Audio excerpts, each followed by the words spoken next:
Okay, now do you want to move on to the much more contentious skill tiered ranking, which I know is going to get me a lot of shit, and honestly, I'm kind of down. This is how good I think the players are, and I'll explain why I think they are right now, okay?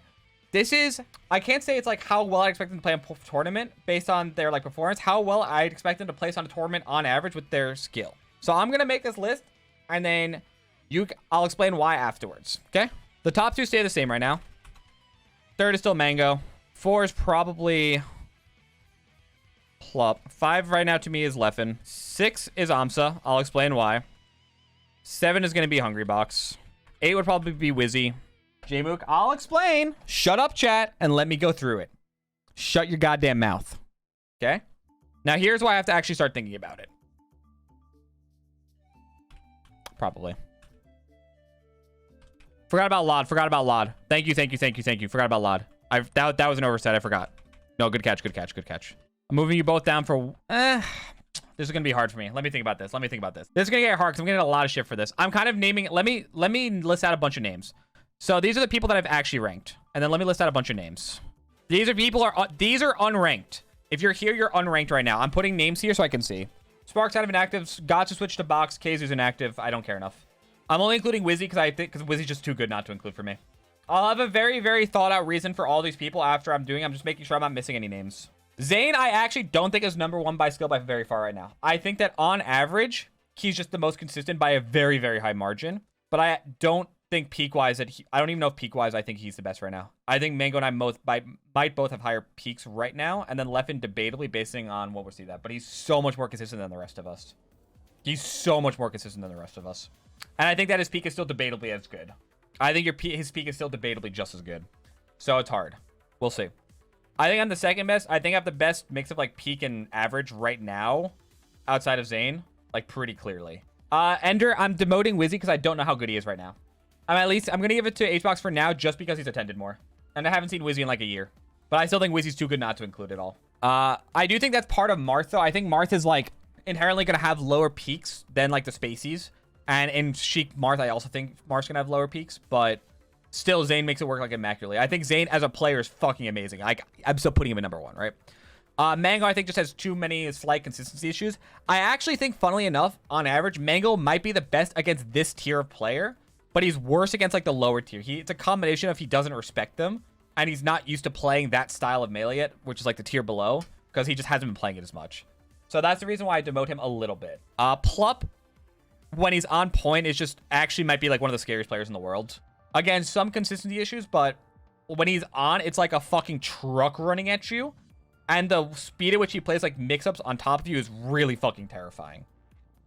Again, I do think he has some issues. And I think occasionally he slips up against this tier of players more than I wish he would. Like, he'll go through periods where he really doesn't beat anyone for like a little bit too long. But he's really, really scary when he's on. I think he's a little too hit or miss for me on average. Mango, but people are like, oh, Mango got 9th, 13th, and 9th. Yes, Mango had a bad fucking month after 2 amazing years. I don't care, right? He's 3rd because of that bad month. But for me, like player skill wise, he had a bad month after he grinded League. Okay, sorry, man, right? The reason I do not think Plup's peak is the highest peak is because Plup doesn't have enough structure to beat, I think, me or Zane also playing at our peaks. Or even like Leffen or Mango. But I think he's more capable of getting there consistently than the rest of us right now. There's like a structure and punish game that I think you kind of are starting to need to have that he doesn't have yet. Like, I'll see him consistently tech chase with F-tilt when it's stale and I go flying away. It's happened to me like 10 times and I'm kind of like, yeah, like, that's a mistake to me you just can't be making. You just can't make that mistake. That's like, yeah, there's no reason to get that, right? Or it's like when he's playing Fox, I'll see him like go for like mix-up based combos over and over again. He almost never goes for the chain grab. And it's like, yeah, I get going for mix-ups once in a while, but you have to sometimes just chain grab the person. It's just, if you want to be the best version you can be, you literally have to chain grab sometimes. It's just, you have to do it. You don't have another option. And so that's why I think that his peak is still slightly lower, because he doesn't have like that flowchart down the way I would wish he did.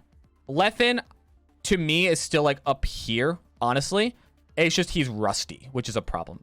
Leffen, I think, is slightly less rusty than he leads on in friendlies, but his brackets play is rusty. So that I give him. I think his bracket play is definitely still a little bit rusty in the sense that it's very inconsistent right now. But I think peak-wise, Leffen's peak is also extremely terrifying. Yeah, I agree. Like, going back to the peak argument, I don't think Leffen's beating me at my peak right now in Fox if he's playing at his peak, because it's just too fast of a matchup. I think he could beat Zayn and Sheik Marth at his peak and Zayn's peak because the nature of the matchup is very different. Not because of skill, nature of the matchups. But that speed is an issue that he knows he has as well. Like, Leffen has trouble with the faster matchups right now, and he is the first one to admit that. Mango's highest peak of any player, am I right? All the top peaks are really fucking good. Like, I'm giving you very vague definitions. To me, all the top peaks are very, very, very good. Amsa's next because I think that he's going to be hyper consistent. He'll beat any of these players if they're off, but due to the nature of Yoshi, unfortunately, I don't see him winning against any of these people when they're playing at their peak right now. I think that's just kind of life. But he's so fucking consistent, it's scary. HBox is down here because, again, I think HBox is like master of consistency right now. He hasn't beaten me playing well. He hasn't beaten Zayn, period. Mango is getting ledge camped over and over again like a fucking moron. Beat Plup, which is nice. He went 1-1 with him. Leffen has pooped on him both times he's played him recently, like badly. Yeah, Mango didn't even play well at Summit 12. I agree. I do not think that. HBox peak's higher than Amsa's, though. In a weird way, yes, but no. I think Amsa's skill as a player is higher, but his character is worse. And I'm kind of, and this is like literally just how good I think you are. It's a very arbitrary ranking. Did you say Amsa destroys HBox? HBox won their last set, but on average, yes, Amsa beats HBox pretty badly. I put Wizzy down here. I would put Wizzy probably a little higher because of just how fucking scary Wizzy is if you're even slightly off. I haven't seen him in a while, so I have to put him down here. Lod is hyper consistent. Yes, he has a Zayn win. I understand. Generally speaking, he will beat the people below him and lose to the people above him. That changed last summit. So I'm interested to see if that's a fluke or a start of something else. I don't know. Can Marengo really be third at the moment? Based on how... Toussaint, you're my boy. Based on how good I think they are, based on actual results, he's 9th. Based on results, he's 9th. And Moki's 96, most importantly. That's why this is bolded. This is a big old bolded right here. Why a lot above Jmook? Jmook is below Lod because I haven't seen Jmook enough, and I still think he's going to have consistency issues down the road. I'm still convinced that there is going to be a consistency issue with Jmook. It might not be that bad, and I also could be wrong. But I am positive that you're going to see him run into, like, Zamu and Aklo playing cracked and get, like, 33rd or 25th. Also, keep in mind, has anyone ever played like Jmook before? Yes or no? Has anyone ever played like Jmook before? No. No one's played like Jmook before. No one's played like Jmook before. Jmook has a very unique Sheik style that none of us have seen yet. No, Shroon played nothing like Jake. Not even remotely close. Not even remotely close. Nobody's played like Jmook before at a top level. Not one person. And so what happens when someone with a really solid, good playstyle gets to play a top player for the first time? He might adapt back and be amazing. I could be wrong on that. I think that you're going to see a lot of people figure out some stuff about Sheik that you haven't seen yet because we haven't had to, and then we're going to have a little bit of a correction, and then he's going to have to come back up. Why do I say that?